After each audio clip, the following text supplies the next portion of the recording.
मेरे प्रिय दोस्तों, उम्मीद है आप सब लोग स्वस्थ होंगे, खुश होंगे। तो चलिए शुरू करते हैं अपनी हिंदी के प्रश्न जो आपके विभिन्न प्रतियोगी परीक्षाओं यूपी ट्रिपल एससी पैट, लेखपाल, UP police constable, SI, SSC GD, UP TET, C TET, super TET आदि अन्य प्रतियोगी एग्जामों में ये हिंदी के प्रश्न आपको देखने को मिलते हैं। वर्ड तथा उनका उच्चारण से संबंधित प्रश्न। निम्नलिखित में कौन सा कथन अशुद्ध है? यूपी टेट 2020 की परीक्षा में यह प्रश्न आया था। हिंदी में ज्ञा का उच्चारण परंपरा से भिन्न हो गया है। दो महाप्राण व्यंजनों का उच्चारण एक साथ हो सकता है। विसर्ग कंठ वर्ड है।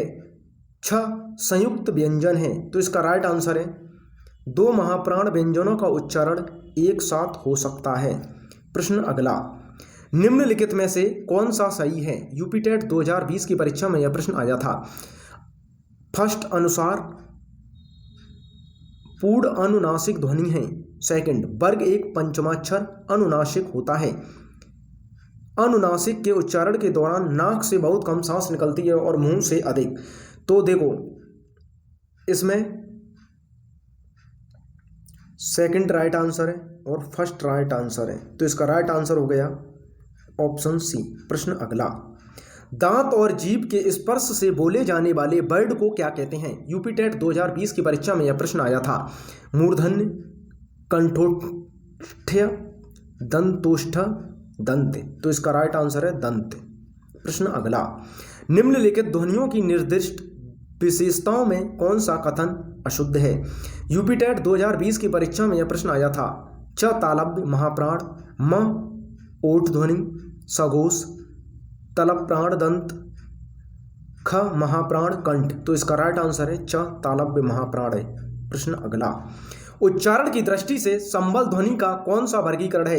यूपी ट्रिपल एससी कनिष्ठ सहायक परीक्षा 2016 की परीक्षा में यह प्रश्न आया था। संप्रकृत ध्वनि, युग्मक ध्वनि, संयुक्त ध्वनि, द्वित्व ध्वनि। तो इसका राइट आंसर है संप्रकृत ध्वनि। प्रश्न अगला,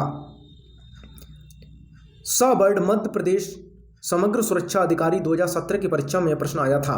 केवल हिंदी शब्दों में आता है, केवल अवधी शब्दों में आता है, केवल संकर शब्दों में आता है, केवल संस्कृत शब्दों में आता है। तो इसका राइट आंसर है केवल संस्कृत शब्दों में आता है। प्रश्न अगला, न वर्ड का उच्चारण स्थान है। मध्य प्रदेश समग्र सुरक्षा अधिकारी 2017 की परीक्षा में यह प्रश्न आया था। मूर्धन, दंत, नासिका, दंत और नासिका। तो इसका राइट आंसर है दंत और नासिका। राइट आंसर हो गया ऑप्शन डी। प्रश्न अगला, च छ ज झ च चूलकियां का उच्चारण होता है। यूपी ट्रिपल एससी कनिष्ठ सहायक परीक्षा 2016 की परीक्षा में यह प्रश्न आया था। ओष्ठ से, दंत से, तालु से, मूर्धा से। तो इसका राइट आंसर है तालु से। प्रश्न अगला, प्रत्येक वर्ग का दूसरा और चौथा वर्ड क्या कहलाता है? यूपी ट्रिपल एससी कनिष्ठ सहायक परीक्षा 2016 की परीक्षा में यह प्रश्न आया था। महाप्राण, अल्पप्राण, उक्षिप्त व्यंजन, अनुनासिक व्यंजन। तो इसका राइट आंसर है महाप्राण व्यंजन। प्रश्न अगला, च वर्ग का उच्चारण मुंह के किस भाग से होता है? हरियाणा पुलिस कांस्टेबल 2016 की परीक्षा में यह प्रश्न आया था। कंठ, मूर्धा, ओष्ठ, तालु। तो इसका राइट आंसर है तालु। आज के हिंदी के प्रश्न यहीं समाप्त किए जाते हैं। जय हिंद, जय भारत।